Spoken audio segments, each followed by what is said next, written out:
Eu não sei se você viu o vídeo de ontem em que eu falava sobre o indiciamento do Donald Trump. Na prática é o seguinte: estão tentando jogar uma pecha sobre o Trump e querendo prendê-lo.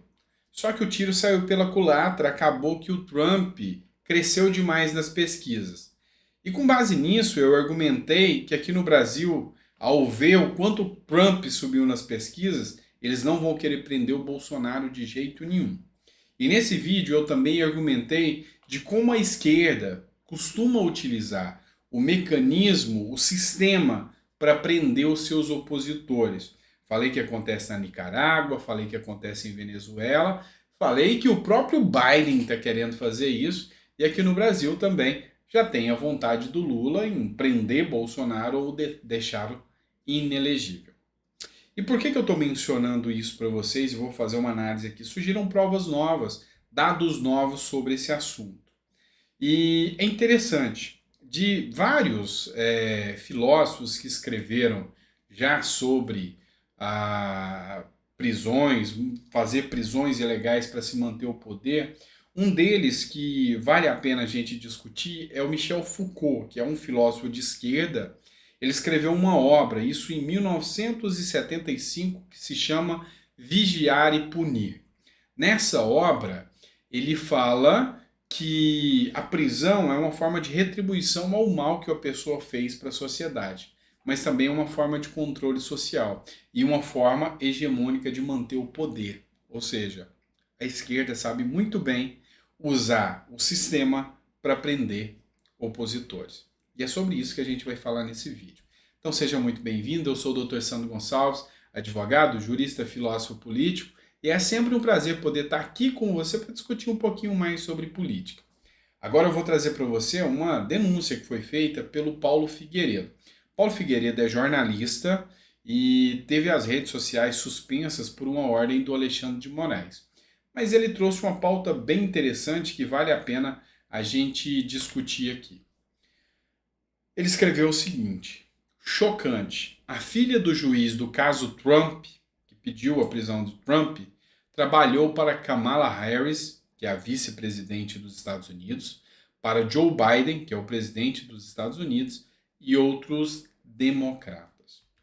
Enfim, pode até parecer semelhança com o que está acontecendo aqui no Brasil, mas é bem parecido mesmo. O Ron Paul também fez uma publicação. Ele, que é influenciador digital, colocou o seguinte: isso aqui em tradução livre, né? O juiz que preside o caso Trump é um doador de Biden e sua filha trabalhou para Kamala Harris e para Joe Biden. Ou seja, foi revelado aqui que a filha do juiz, que está querendo prender Trump, é de esquerda, fez doações para a campanha de Trump e trabalhou para a vice-presidente dos Estados Unidos. Então, não seria estranho e ele não seria, esse juiz não seria impedido de atuar e tentar prender Trump? Aqui no Brasil a coisa é bem parecida, não é muito difícil não. Mas com essas duas denúncias aqui, se confirmadas, a coisa ainda fica mais grave lá nos Estados Unidos e a popularidade de Trump, que antes de ser indiciado estava ganhando com 8 pontos percentuais. Depois que a esquerda tentou fazer essa manobra para prender Trump, a sua popularidade subiu de 8 pontos para 26 a mais do que o segundo colocado nas prévias presidenciais. Ou seja, vai ganhar de lavada se eles tentarem continuar atacando o Trump como estão fazendo. Bora partir para outra matéria agora, pessoal. Eu sei que não é bem a minha pauta falar de pautas de policiais e tudo, mas um ponto é grave, que foi divulgado pelo Cidade Alerta. Ontem vocês acompanharam aquela tragédia de um psicopata, um monstro, um animal que pulou dentro de uma creche e ceifou a vida de crianças. Só que ontem ainda, um aluno levou um canivete e máscara de palhaço para a escola e um grupo estava discutindo como que crianças poderiam fazer isso. Ou seja, é uma ação orquestrada que pessoas estão utilizando, inclusive grupos em um aplicativo, para discutir como que fazem esses ataques. Primeiro ponto, eu tenho que tirar o chapéu e parabenizar aqui a CNN, que optou em não falar o nome e não mostrar imagens do criminoso bandido. A Globo, no Jornal Nacional, também fez o mesmo. Eu acho que a mídia precisava começar a fazer isso. O que eles buscam fazendo esses ataques é fama. Então, eu acho mais do que justo e mais do que certo que eles não deem visibilidade a esses monstros. Ainda sobre esse assunto, sobre o ataque que aconteceu, vale a pena fazer a publicação do Marcelo Álvaro, que tem um projeto de lei interessante. Pelo menos um educador de cada escola possa se habilitar e seja capacitado para portar uma arma presente em cada escola. Seja o diretor, seja algum professor, seja o supervisor, seja apto a estar portando uma arma para fazer a segurança da escola. Assim reduz custos, fácil o treinamento desse profissional e qualquer bandido que for pular lá, ele sabe que está protegida a escola. O Paulo Bilinski postou uma coisa interessante. O psicopata, o cretino que fez isso, ele argumentou que estava fora de si, perdeu a noção. Mas o Paulo Bilinski ele falou uma coisa: eu nunca vi alguém perder a noção, ficar fora de si e tentar entrar dentro de uma delegacia para fazer uma chacina, pular dentro de um morro, de uma boca de fumo para tentar fazer uma chacina. Não acontece. Por quê? Porque ele sabe que lá tem pessoas armadas que vão impedi-lo. Então, concordo plenamente. Eu sou um defensor da arma para o cidadão de bem. Concordo plenamente com esse projeto de lei do Marcelo Álvaro aí, tá bom? Bora pular de pauta agora e vamos falar de Flávio Dino, o antagonista. Flávio Dino pede inclusão de Dallagnol no inquérito das fake news. Aquele assunto da favela da Maré ainda está dando muito pano para manga. Deixa eu refrescar sua memória. Flávio Dino visitou a favela da Maré bem na época em que estavam acontecendo os ataques lá no Rio Grande do Norte. O que chamou a atenção é a pouca guarda, ou seja, quase nada de escolta policial que ele utilizou para entrar na favela da Maré. E aí alguns deputados e senadores questionaram a idoneidade do Dino, falando que ele tinha negociado com o tráfico para poder entrar lá, porque não tinha outra forma. E um dos que fez foi o próprio Deltan Dallagnol. E agora o Flávio Dino fez a denúncia de Deltan Dallagnol no inquérito das fake news, jogando o Dallagnol direto na mão do Alexandre de Moraes. Um ponto que tem que ser discutido aqui, que chama a atenção. O primeiro argumento de Dino, demagógico, foi de que ele não se sentia bem porque estava violando a honra das pessoas lá da favela da Maré. Agora, já para denunciar Dallagnol, ele falou que não aceita que Dallagnol levante essas calúnias contra ele. Ou seja, o discurso mudou. Também, outros deputados, como o próprio Eduardo Bolsonaro, enfim, vários deputados fizeram esse questionamento, inclusive fizeram esse questionamento em audiência pública que ele compareceu. Então, enfim, um modus operandi deles, da esquerda, é utilizar o judiciário como mecanismo de coação mesmo, para que as pessoas não questionem, para que os deputados não questionem. Foi isso mesmo que o Dallagnol falou. Só que coincidência, tá? Depois do Dino ter dito isso, um pouco mais à tarde, uma operação no Complexo da Maré aconteceu. E bandidos pularam uma escola, invadiram uma escola, vários foram presos. Um grupo de bandidos invadiu uma escola pública no Complexo da Maré, no Rio de Janeiro, na manhã da quarta-feira, para fugir de uma operação que a Polícia Militar realizava na região. De acordo com o Batalhão de Operações Especiais, que é o BOP, o fato aconteceu ali por volta das 6h30 da manhã. No início da manhã, os agentes do BOP compareceram no local para fazer uma operação para prender um membro do Comando Vermelho, e esses criminosos se debandaram e se esconderam dentro de uma escola pública, o que causou muita rebolia, correria dentro da escola, alunos desesperados, pais desesperados, enfim, muita coisa aconteceu. E por coincidência, aumentou ainda mais a narrativa sobre ah, como o Dino conseguiu entrar dentro da favela da Maré, tá bom? Bora lá. O Marco Feliciano, que é deputado federal também, pastor também, ele fez uma publicação ironizando uma fala do Luciano Huck. Ele colocou aqui, até tu, Brutus, e colocou uma matéria do Terra Brasil Notícias que diz o seguinte: Luciano Huck faz duras críticas ao governo Lula. Pois é, a coisa está ficando ruim para o Lula. Porque todo mundo que fez o L está começando a voltar atrás agora e pular fora do barco.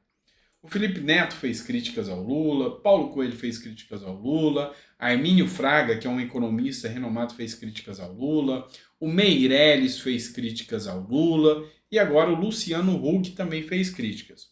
Se você não sabe, anteontem o Lula revogou o ensino médio, o novo ensino médio colocado pelo Temer, tá?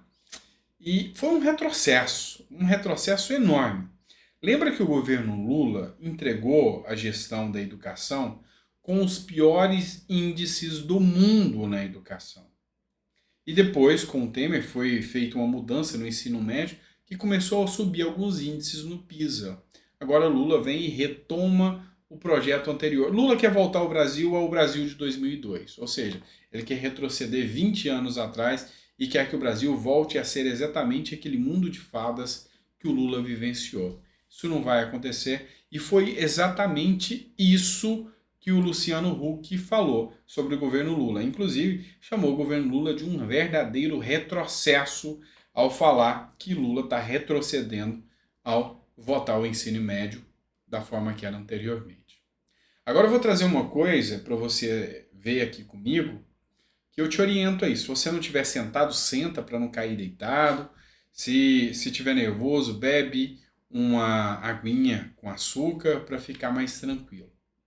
Uma matéria da Folha de São Paulo, onde eles trouxeram uma economista e essa economista elogia a gestão Bolsonaro e critica Lula. Arcabouço não estabiliza dívida ao longo prazo, diz Solange Sur. A Solange Sur, que é economista, presidente do banco, eu não me lembro qual banco faz parte da presidência, ela falou, ela detonou o calabouço fiscal do Haddad e falou que durante a gestão Bolsonaro tinha critérios, teve avanço e que teve um controle das contas públicas, coisa que não acontece com o Bolsonaro. Enfim, essa matéria na Folha de São Paulo, publicada, me assustou um pouquinho, tá? Me assustou um pouquinho, então por isso que eu mandei você pegar uma aguinha aí e sentar, porque a Folha de São Paulo, deixando alguém falar bem de Bolsonaro no editorial deles, eu acho que a saudade está batendo já não estão gostando do Lula. Bora trazer uma revista de esquerda aqui? Bora trazer? 2 pontos aqui, um ponto positivo e um ponto negativo sobre essa matéria da revista Fórum.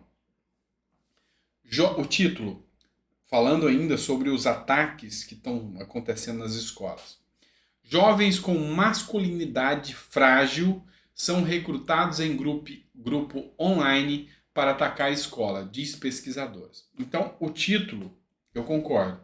Porque isso aí que está fazendo isso, com certeza tem masculinidade muito frágil, tá? Tem que ser ridicularizado um sujeito como esse, tá? Tem que ser jogado na cadeia lá e jogar a chave fora sem direito a nem banho de sol. É um monstro, canalha, vagabundo, sem vergonha. Então, chamar eles de masculinidade frágil foi o ponto positivo dessa matéria. Qual é o ponto negativo? De forma ridícula, essa matéria que foi publicada e uma tal de pesquisadora aqui, Lula Aronovich, esse é o nome, observou que o aumento no número de ataques na escola do Brasil tem relação com o avanço da direita no Brasil. É muita baixaria, é muito mau caratismo colocar uma matéria como essa. Falar que a responsabilidade desses ataques é vinculado à direita. Se você não assistiu o vídeo do Rubinho Nunes, vereador de São Paulo, lá ele argumenta, e eu acho de forma muito inteligente, que deveria haver a segurança, e aí o PSOL e o PT votam contra esse projeto, que estabelece segurança nas escolas. Aí, o fato desses ataques estarem acontecendo é por culpa do crescimento da direita, né? Me faça o favor, faça-me rir, a gente não é bobo, a gente sabe muito bem que não é bem assim que as coisas funcionam. Vou trazer uma publicação aqui do Mário Frias. Quero agradecer o Mário Frias que fez uma menção em uma publicação, colocando um vídeo meu. Muito obrigado, viu, Mário Frias? Olha só, pessoal. Globo Lixo é o que o Bolsonaro postou aqui, com uma placa escrevendo. E uma matéria do Metrópolis, que está feliz da vida vendo a Globo entrar em ruínas. Exclusivo. Jornalistas da Globo fazem demissão em massa. Aí o Mário Frias colocou aqui. Será que vão culpar o Bolsonaro agora? Enfim, Bolsonaro saiu e a Globo vem despencando. Essa é a realidade. Então, tem muita gente aqui que não está com dosinha da Globo, não, pode ter certeza. Pessoal, teve uma matéria que eu separei aqui, foi a Amanda Vettorazzo, tá? Ela que é influenciadora digital, eu vejo muitos vídeos dela, acho interessante as ideias dela, de direita. Ela fez um resumão dos 3 meses do governo Lula. E eu vou fazer aqui a análise disso com você bem rápido, tá? 10 notícias para entender 100 dias de governo Lula. Primeiro, leniência com empresas da Lava Jato. Empresas, e ela vem trazendo as matérias aqui. Empresas condenadas pela Lava Jato poderão pagar dívidas com obras, diz Rui Costa. Empresas que foram condenadas, empresas que assumiram acordos. Agora, o Lula quer deixar que elas paguem as dívidas daquilo que eles roubaram, prestando serviço para o governo. Você entendeu a loucura disso? É como você deixar alguém roubar a sua casa. Um ladrão roubou sua casa. Aí o juiz prende esse ladrão. Aí ele fala, não, agora o ladrão vai trabalhar de empregado na sua casa para pagar o que ele roubou. Lógico que ele vai roubar mais. Então, esse é o primeiro ponto. Segundo ponto, prevaricação aos ataques em Brasília. Uma matéria, essa aqui, eu até reverberei ela para vocês, que foi no Metrópolis. Kim Kataguiri mostra documentos que Dino é informado sobre atos de 8 de janeiro. Então, o Lula está correndo dos atos do dia 8 de janeiro, não quer que a população saiba o que aconteceu, e Kim Kataguiri trouxe documentação aí. Outro aqui, avanço do terrorismo do MST. Não é segredo para ninguém que o MST está fazendo um auê, agora em Pernambuco está fazendo a mesma coisa, e já tem uma CPI do MST sendo instaurada e muita coisa vai ser descoberta. É interessante a gente fazer análise disso. Número 4, desmatamento recorde na Amazônia. Vamos lembrar que teve desmatamento recorde em fevereiro, o maior de todos os tempos. Afinal, não era o Bolsonaro que era o mauzão? Pois é. É no governo Lula que o recorde de desmatamento acontece. E agora, a Globo News também ficou toda nervosinha. Afinal, vão fazer exploração de petróleo na foz do rio Amazonas. Totalmente antiambiental. E até a Sadi, que é jornalista, não ficou muito satisfeito com essa medida do governo Lula. Enfim, siga o que eu falo, mas não faça o que eu faço, né? Mentiram para você. 5. Impostos em importados. Aí a galera da Shein, a galera que costuma importar das chinesas, a brusinha baratinha, vai pagar mais caro. Mais impostos em serviços. A reforma tributária que foi implementada por Lula prevê uma elevação da carga tributária em 210%. É exatamente isso, 210%. É muita grana a mais, tá? Então, se você faz uma prestação de serviço, a depender da prestação de serviço, você vai dobrar, mais do que dobrar, o valor dos impostos que você paga. 7. Alinhamento com ditaduras, né? Maduro, Daniel Ortega, enfim, nem compensa comentar o quanto ele está alinhado com essa turminha aí da ditadura, né? Então, vocês sabem que até um novo foro de São Paulo já está surgindo, que nem eles querem se aliar com essa ditadura tão absurda aí. Censura institucionalizada. Grupo de trabalho regulará Procuradoria de Defesa e Democracia. Querem censurar. Afinal de contas, não basta mentir. Tem que censurar quem fala a verdade falando que ele está mentindo. É mais um dos pontos que a Amanda Vettorazzo publica aí. Número 9. Uso de gênero neutro. É o TOD, tá? Eles estão usando o TODES, tá? Em eventos. Lá quando eu era criança, eles também colocavam o todinho lá pra gente. Então a gente tinha o Tods, tá? Agora não. E isso aí é uma coisa imbecil demais. É ridícula demais. Até na faculdade da minha filha, segundo ela, a professora chegou lá falando boa noite, bom dia a todes. Pelo amor de Deus. Acho que tem coisa mais importante para ensinar, né? E número 10, avanço na pauta abortista. Olha, eu vou falar que a Amanda aqui, ela quis economizar posts, tá? Então, assim, acho que ela ficou com um pouquinho de preguiça de aumentar posts aqui. Daria mais ou menos uns 100, 150 itens aqui, não se perderia nos 10. Tem o avanço na pauta de descriminalização das drogas, desencarceramento, aumento dos gastos públicos, leniência com políticos corruptos, negociatas, compras de cargo, enfim, vamos parar porque você não tem a noite toda para ficar aqui comigo. Enfim, é muita coisa se a gente for colocar todas as pautas aqui. E vamos colocar mais uma, né? Acabou que tem mais uma pauta que é sobre isso. Mais um aumento. Correios vão reajustar novamente as tarifas. A previsão é que chegue a ficar 5% mais caro os envios pelo correio. Mais uma matéria trazida pelo Gazeta do Povo. Lula e PT se aproximam de Putin em meio à ofensiva diplomática da Rússia contra o Ocidente. Pois é, tem alguém que não está gostando nada desse namorico do Lula com o Putin. Adivinha? Pois é, o Joe Biden. O Joe Biden não está nem um pouco satisfeito, tomou isso como uma espécie de traição de Lula contra o Biden. Isso aqui ainda vai dar muito pano para manga, tá? Vai dar muito pano para manga, porque realmente a gente sabe que as relações internacionais no mundo todo estão tensas. O Papa já falou até em Terceira Guerra Mundial, ou seja, as coisas estão ficando tensas. E agora, Lula, eu acho que deveria ficar mais neutro, está recebendo críticas demais de vários apoiadores que ele teve aí, falando que Lula argumentava que o Brasil voltou, que o Brasil vai estar de volta, e não é nada disso, sabe? Não é bem assim que a banda toca, a coisa está bem diferente. Mas enfim, o fato é que a gente tem que esperar as cenas dos próximos capítulos para saber aonde vai dar o desenrolo disso tudo.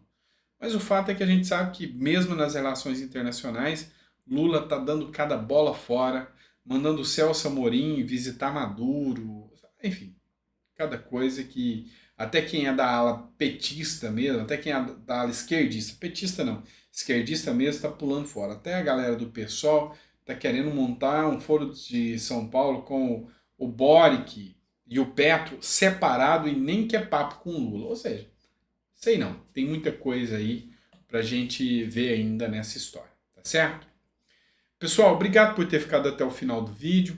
Não sei se você percebeu nesses vídeos aqui, mas eu juntei um pouco mais de filosofia com o conteúdo. Vocês viram que eu comecei falando de algum ponto filosófico aqui. Hoje eu falei de Foucault nesse vídeo, falei de Platão, enfim, falei de vários filósofos durante os vídeos do dia. Você quer que eu continue fazendo e trazendo esses pontos sobre os filósofos ou não? Tá bom? Só a notícia direto, sem só citar um filósofo aqui e outro filósofo ali. Coloca no comentário. Acho que é importante a gente entender um pouquinho os filósofos. Eu mesmo não sabia que Foucault era de esquerda e que Foucault defendia perseguir políticos, né, opositores, como uma forma de controle social na prisão. Eu não sabia. Tenho certeza que muitos de vocês não sabiam disso. Posso continuar tecendo alguns comentários filosóficos também? É aceitável? Se sim, coloca no comentário, tá certo? Grande abraço, fica com Deus. Deus abençoe sua noite, que você possa dormir o sono dos justos. E vejo vocês amanhã. Espero estar com vocês amanhã, trazendo informações, espero que boas. Espero boas, não esse tipo de informação ruim, que hoje foi muita informação ruim. Eu sempre estou pegando de um dia para o outro. Então hoje eu falei muito sobre aqueles ataques que aconteceram. Espero que amanhã as notícias sejam efetivamente boas, tá bom? Abraço, fica com Deus e até o próximo vídeo.